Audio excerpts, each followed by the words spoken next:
Christelle Lizier, responsable marketing pour la marque Matière Maru Sorrenti. Le béton était à l'origine plutôt un matériau de construction et c'est vrai que dans les années 80-90, les architectes ont commencé à s'intéresser aux locaux industriels en fait qu'on séparait en loft. Et ils aimaient vraiment le côté minimaliste et contemporain du béton. Donc la tendance est plutôt née d'ici.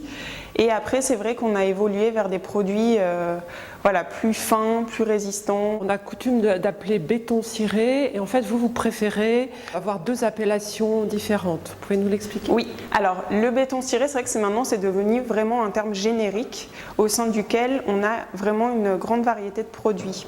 Chez Maru Sorrenti, on a plusieurs bétons cirés, dont le mortier fin lissé et le mortier autolissant. Alors, la différence entre le mortier fin lissé et l'autolissant?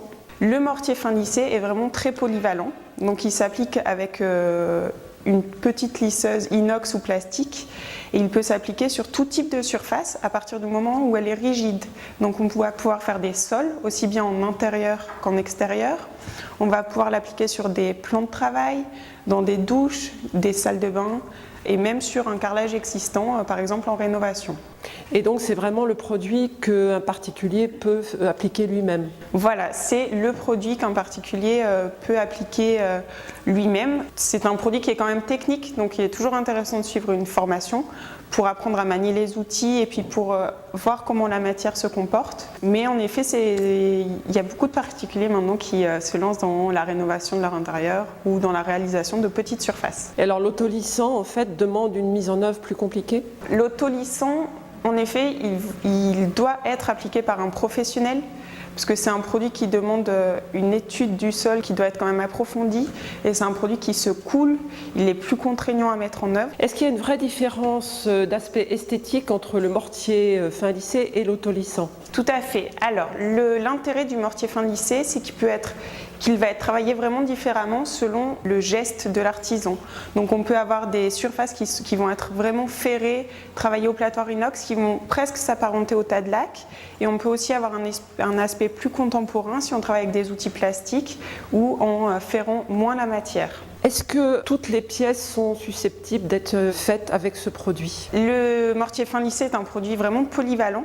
Donc en effet, il va aussi bien en intérieur qu'en extérieur.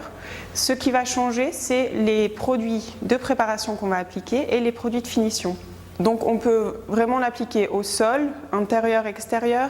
On peut réaliser des douches à l'italienne, des plans de travail. Au niveau des couleurs, est-ce qu'on a un choix varié, illimité de couleurs et comment s'obtient-elle? Alors on mélange des pigments minéraux avec la matière et on propose une assez grande gamme de couleurs, on en a environ 70. En plus, on peut aussi réaliser des couleurs sur mesure.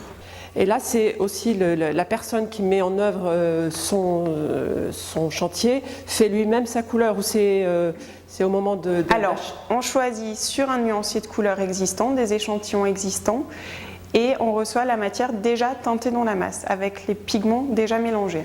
À part ce béton ciré, donc on appelle le mortier fin lissé et autolissant, que proposez-vous comme autres enduits muraux qui s'approcherait de la peinture mais qui est différent de la peinture? Alors, pour aller vraiment en association avec le béton ciré, on propose quand même des enduits muraux qui sont minéraux et plutôt contemporains. Donc on travaille avec des enduits ciment, des enduits silicatés, de la chaux et on propose aussi des peintures minérales.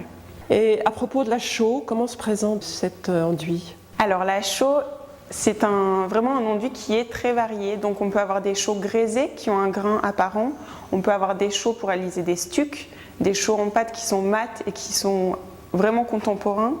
On peut réaliser des badigeons. Il y a vraiment une infinité de possibilités.